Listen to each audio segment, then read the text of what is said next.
Då var det dags att köra igång med sista Q&A-videon för den här omgången. Jag hoppar rakt in i frågorna på en gång. Och här kom det en till fråga om det snabba sjunkförloppet från Robban Karlsson. Han skriver så här: det är en fråga som förbryllar mig och det är det snabba sjunkförloppet och undrar dina tankar kring det. Är ingen expert på båtens uppbyggnad men tänker att den borde hålla sig flytande längre än den gjorde. Jag svarade ju på den här frågan eller en liknande fråga tidigare, så jag tänker gå tillbaka och titta och lyssna på det svaret istället.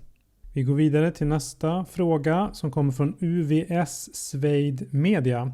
Hej, har en mängd frågor här, nämligen känner du någon eller några som var med på Estonia som överlevt?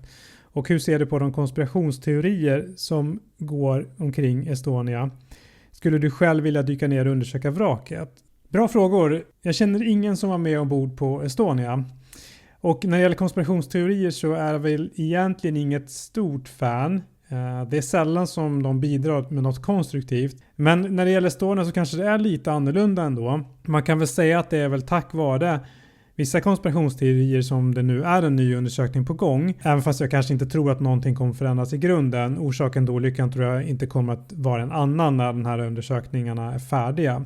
Men det är bra att det görs nya undersökningar, absolut. Och det är jättebra att vi nu får nytt material från vraket. Och jag skulle jättegärna själv vilja dyka ner till vraket. Det hade varit väldigt intressant. Och om jag skulle få den möjligheten så skulle jag kolla på vissa specifika delar. Till exempel så varvets utredning GGE har påstått att det ska finnas alla möjliga skador på fartyget. Bland annat så påstod de att det skulle finnas något som såg ut som en sprängskada eller någonting i infarten till bildäck. Och nu har vi faktiskt fått bra bilder därifrån och det finns inga sådana skador.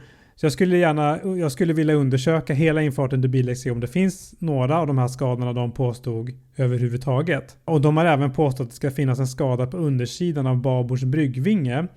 Den var med lite på de senaste filmerna men inte hela. Så det är ett sånt område som jag skulle vilja kolla också. Jag vet inte vad den där skadan skulle komma av, men de påstod att det var en skada där. Ett hål i golvet typ. Jag tror inte att den finns där, men det skulle vara bra om man kunde se hela det området. Då ska vi se, då är det en fråga från Valentin. Känner du till uppgiften om att ryska regeringen omedelbart efter förlisningen skulle ha erbjudit sig att söka igenom vraket efter överlevande i luftfickor, men att svenska regeringen valde att avböja erbjudandet?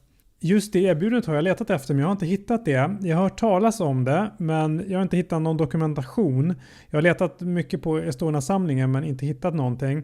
Men jag hittade en notis i DN och den handlade om att USA och Ryssland hade erbjudit sig att hjälpa till med tragedins efterarbete. Men inte just att det skulle ha rört sig om dykoperationer. Så tyvärr känner jag inte igen det mer än så. Men har någon information om det, någon länk eller till något dokument, så dela gärna mer av det här i kommentarerna. Det här med att det skulle funnits folk som kunde ha överlevt en längre tid i en luftficka, det verkar helt osannolikt faktiskt. Den 28 september så i TV4 så hade man ett extrainsatt program om just katastrofen. Och där var det med en forskningschef från FOA som har bra koll på det här med hur länge man kan överleva i vatten och så vidare. Han sa att det är möjligt att överleva på det där djupet i någon luftficka, men det skulle vara väldigt, väldigt osannolikt att någon skulle ha gjort det.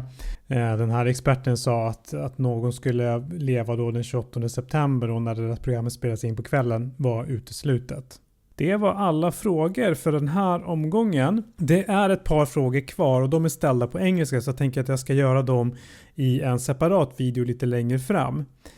Men jag tänkte att jag skulle tacka så jättemycket för alla bra och intressanta frågor. Det var väldigt intressant att ha en sån här Q&A och det här kommer jag säkert att göra om i framtiden. Kanske att jag gör det här som en livesändning på YouTube, vi får se.